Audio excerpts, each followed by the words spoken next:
Exactement à 7 h en heure locale, c'est la même heure à Mouyouka. On est dans la partie sud-ouest du pays à 7 h précis. On accueille depuis Yaoundé avec beaucoup d'allégresse Monsieur Ghislain Pierissonneau pour la revue de presse. Bonjour à vous Yaoundé et naturellement clin d'œil à tous nos confrères de la presse écrite qui auront, n'est-ce pas, des choux gras pendant toute cette période avec les interdictions, l'État qui ne voudrait pas que les gens confondent marche et autres. De toute façon, vous allez comprendre pourquoi on en parle avec les différentes une. GPE, à vous le pouvoir. Bonjour Douala, bonjour Aimé, bonjour Patricia. J'aime à rappeler que Aimé et Patricia, vous êtes tous les deux bien aimés à Yaoundé, au Cameroun et dans le monde entier. Soyez donc les bienvenus. Je vous accueille le cœur enflammé de joie, comme je le fais également à l'adresse des millions de téléspectateurs de Canada International, ceux du Cameroun et du monde entier qui sont tous chargés fort d'informations. Bienvenue donc à la revue de presse sur Canal Matin et donc sur Canada International. Vous avez évoqué cette question-là, celle des marches qui sont annoncées pour le 22 septembre prochain. Eh bien, sachez-le, le MRC, le Mouvement pour la Renaissance du Cameroun, n'est pas seul dans cette démarche. C'est en fait une coalition qui se met subrepticement en place, une coalition dans la perspective justement des manifestations prévues pour avoir lieu le 22 septembre prochain, notamment dans 3 régions du Cameroun, le centre, l'ouest, mais également le littoral. Ce mardi-là, ces forces iront marcher selon le quotidien Émergence en kiosque ce matin, une façon de rendre concrète la contestation, oui, contestation anti-BIA, et d'appeler les yeux du monde sur le Cameroun, sur la République du Cameroun, au Cameroun justement où la conférence épiscopale nationale sort déjà de sa réserve à propos de ces marches-là. Son président, ce qui s'appelle d'ailleurs Abraham Komé, qui est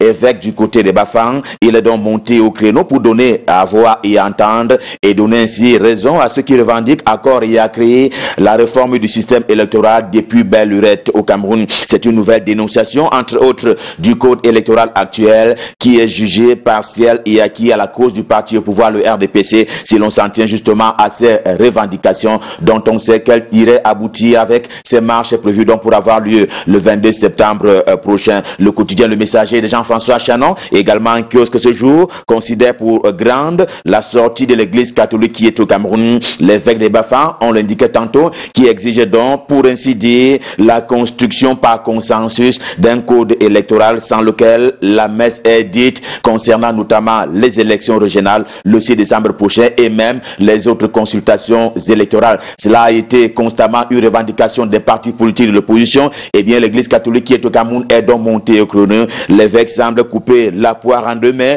L'UPC, l'Union des populations du Cameroun, à laquelle appartient Robert Bapolipote, condamne d'office l'idée de manifester dans la rue. Car selon lui, l'insurrection n'a pas de place dans une république où fonctionnent les institutions, précisément les institutions républicaines, que dont il y a lieu de dialoguer, sauf à considérer qu'il y a d'autres éléments qui viennent justement des chancelleries occidentales et dont les prolongements seraient donc des éléments satellitaires à la solde donc justement de ces chancelleries occidentales et qui seraient ainsi sur la place kabounaise. À cela, la norme sera opposée. Repère le journal de fait Richard Touna Ombe également en kiosque ce jeudi. Eh bien, les a même déjà identifiés. En tout cas et en tout point de vue, les principaux instigateurs sont dans le viseur du ministre de l'administration territoriale pour la Tangandjé et vous le voyez, ce sont des figures qui sont connues sur la place médiatico-politique kabounaise. Maître Alice Com, Edith Kawala et autres qui sont d'ailleurs aux côtés du professeur Maurice Kamto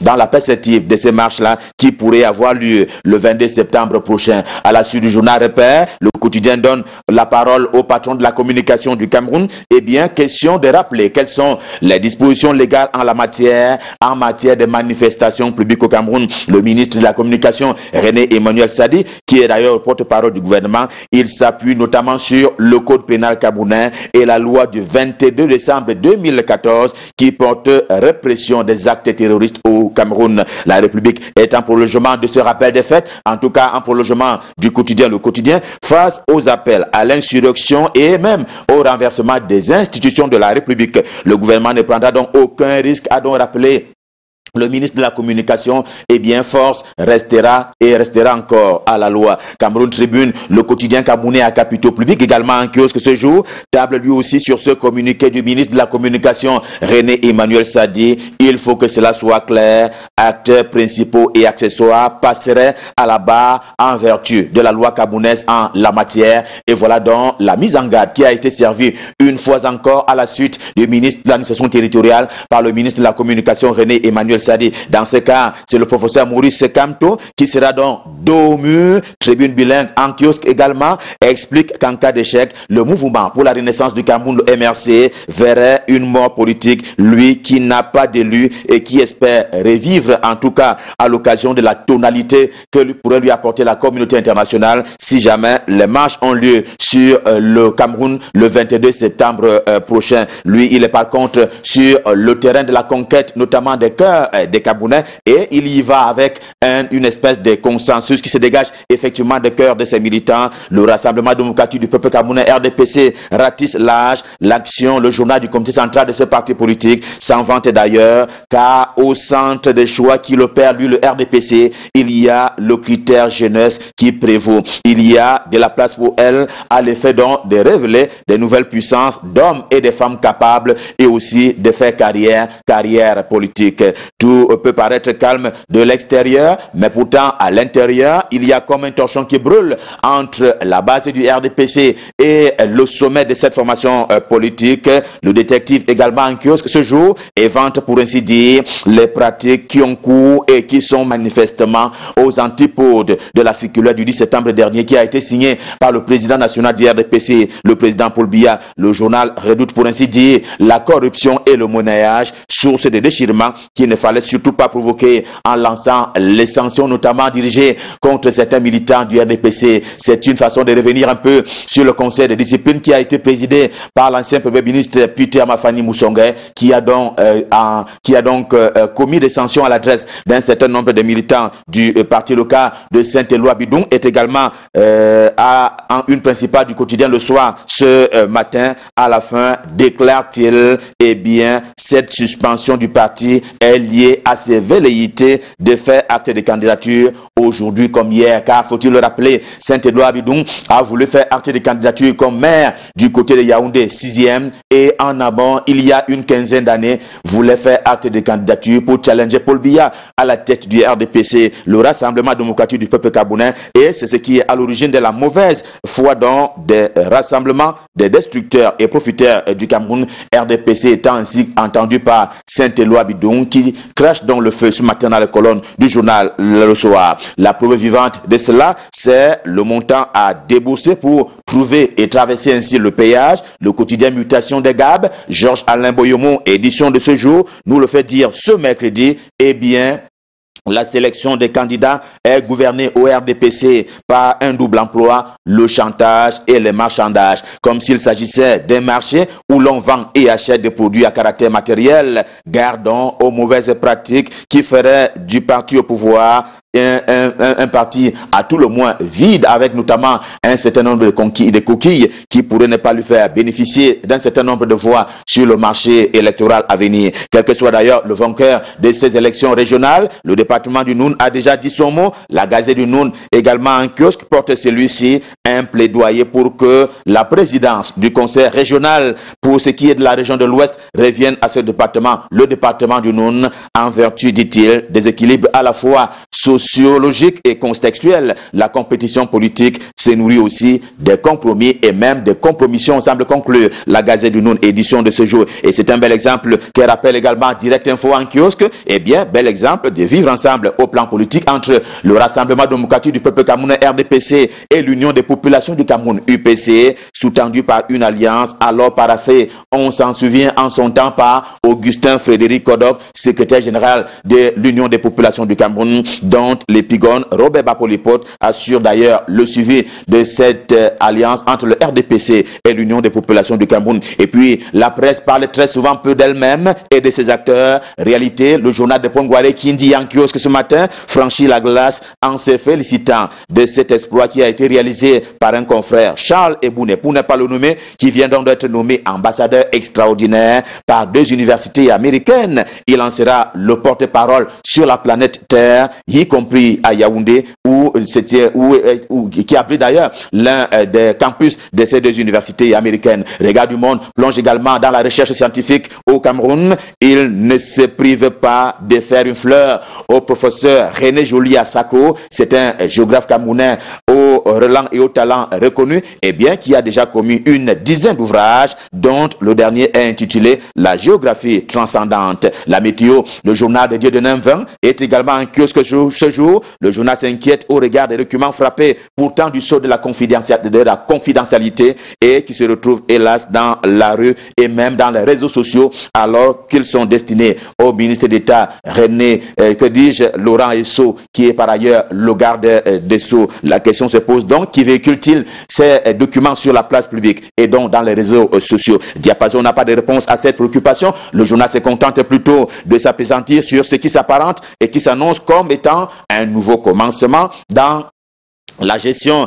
des droits d'auteur et droits voisins de l'art musical au Cameroun. C'est d'autant plus que l'heure du bilan se profile à l'horizon pour l'équipe sans fantôme. C'est un vœu du ministre Pierre Ismaël Dumpat en charge des arts et de la culture qui entend ainsi rénover. On savait que la nouvelle de la déconstruction des décisions de la FECAFOOT de football allait avoir un bel éventail de conséquences, l'une d'elles purement sportive. Des Guadan Post quotidien camerounais d'expression anglaise au siège imposant le dit si bien, eh bien le club de Bamenda PWD n'a pas de chance. Son titre de champion du Cameroun est complètement remis en question parce que l'organisateur n'avait pas qualité. Les Abakwa Boys étaient-ils au mauvais endroit au mauvais moment? Les heures à venir seront donc décisives par rapport à cette importante décision sur la marche du sport et du football camerounais en particulier. Venons-en à la une principale des tribunes d'Afrique.